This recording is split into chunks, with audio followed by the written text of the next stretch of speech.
आषाढ सुरू झालाय हे काही वेगळं सांगायची गरजच नाही. म्हणजे घरोघरी कापण्या, घाऱ्या, तिखट पुऱ्या, धपाटे करायची सुरुवात होते.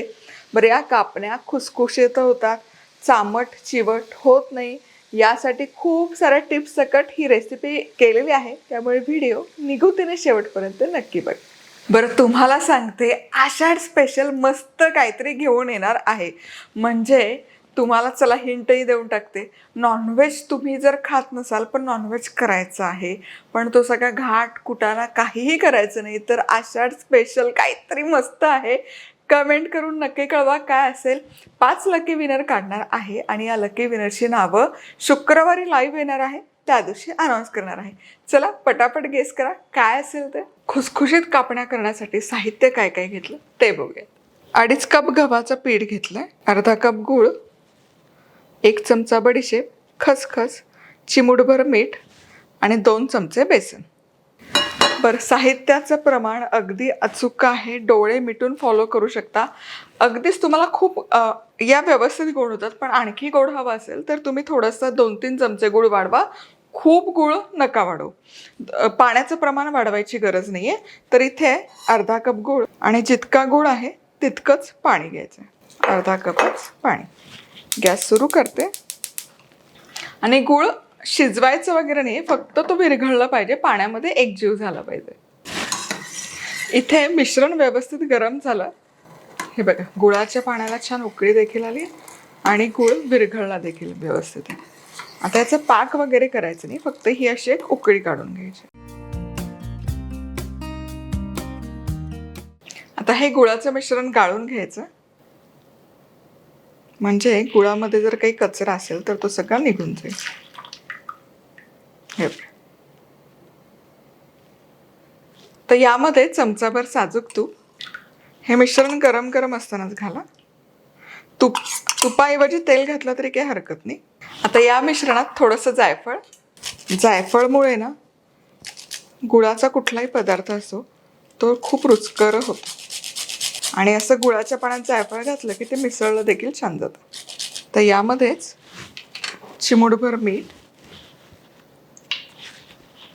आणि बेसनही लावून घेऊयात, म्हणजे बेसनही एकसारखं मिसळलं जातं.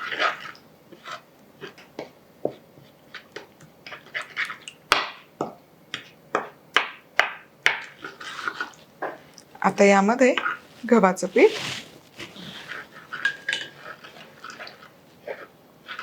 मिश्रण गरम गरम असतानाच पीठ घाला आणि बडीशेप.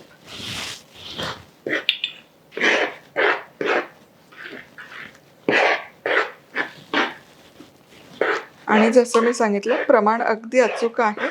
डोळे मिटून तुम्ही फॉलो करू शकता. हे बघा, आता हे छान मिसळून मिळून आलं. आता याचा गोळा तयार करते. हलकंसं गुळाचं मिश्रण गरम असतानाच मळून घ्या, म्हणजे मळायला त्रास नाही होत. चला, हे बघा, हे छान मळून झालं. अगदी 2 चमचेवर जास्त पाणी मी घातलं, पण छान असं घट्टसर गोळा करायचा, सैल अजिबात नको. आता यातून 4 गोळे करून घ्यायचे, एकसारखं करायचं आणि हे छान लाटून घ्यायचं. आता कापण्या आहेत ना, लाटत असताना खसखसवर लाटायच्या कायम, म्हणजे त्याला खसखस छान लागली जाते, दिसायला छान दिसतं आणि खसखसची चव बहारदार लागते.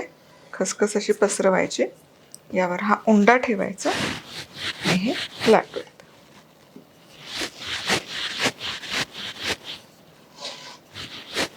खूप पातळ पण नाही करायचं आणि खूप जास्त जाड देखील नाही ठेवायचं. हे बघा, खसखस किती छान पेरली जाते, म्हणून सुरुवातीलाच खसखस लावून घ्यायची. आणखी लागलं तर मग अशी हे वर्ण पेरून पुन्हा लाटून. या पद्धतीने खसखस पेरली ना किती तळताना शक्यतो सुटत नाही. आता हे बघा, हे छान लाटून झालंय. खूप जाड नाही, खूप पातळ नाही, असं छान एकसारखं लाटलं गेलं. आता याच्या कापण्या पाडून घ्यायच्या. तुम्हाला किती लहान मोठ्या कापण्या हव्यात त्या हिशोबाने त्या प्रमाणात पाडून घ्यायचे. खूप बारीक कापण्या पण छान नाही वाटत. आणि अर्थातच हिऱ्याच्या आकाराच्या पाडायच्या. या काढून घेऊयात आणि ज्या अखंड कापण्या आहेत काढून डिशवर ठेवायचे. चला, इथे सगळ्या कापण्या लाटून तयार आहेत. भरपूर होतात एवढ्या प्रमाणात देखील. आणि तेलही इथे गरम केले. परत तुम्हाला सांगते, गुळाचा कुठलाही पदार्थ असो, अनारसे असो, कापण्या असो, घारगे असो, मंद आचेवर तळायचं नाही. आणि खूप मोठ्या आचेवर खूप मोठ्या आचेवर तळलं तर टाकलं की ते करपणार. त्यामुळे मध्यम आचेवर तेल कडकडीत गरम करायचं आणि मध्यम आच करून त्यावर हे एकसारखे तळून घ्यायचं. आणि कापण्या तेलामध्ये सोडताना हाताला चटका नको बसायला. ही एक छान ट्रिक आहे जी मी नेहमी फॉलो करते. हे असं झाऱ्यामध्ये घेऊन टाकायच्या, म्हणजे त्या एकतर एकसारख्या पडल्याही जातात, चटकाही नाही बसत आणि तेलही इकडे तिकडे उडत नाही. हे बघा असं. आणि टाकल्या की असा एखादा काटा चमचा घ्यायचा आणि गुलाबजाम कसे आपण तळतो तसं एकसारखं ढवळत किंवा फिरवत तळत घ्यायचे, म्हणजे मग ते एकसारखे तळले जातात. बा, चला, कापण्या छान अशा तळून झाल्या. खूप खरपूस नका तळू. खूप खरपूस तळल्या तरी कापण्या तळून झाल्या ना की मग खूप कडकडीत होतात. त्यामुळे अगदी प्रमाणात रंग आला की लगोलग काढा, तेल निथळायचं आणि हे असं टिश्यू पेपरवर घालून घ्यायचं.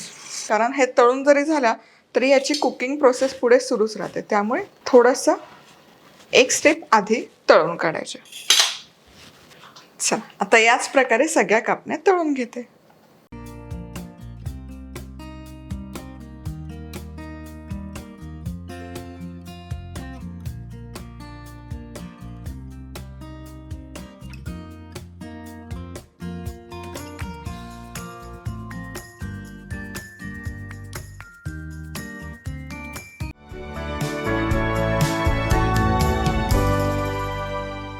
रेसिपी आवडली तर लाईक, कमेंट, सबस्क्राईब. पुन्हा भेटूयात. तोवर मस्त राहा, खुश राहा, आनंदी राहा. सगळ्यात महत्त्वाचं, खात राहा.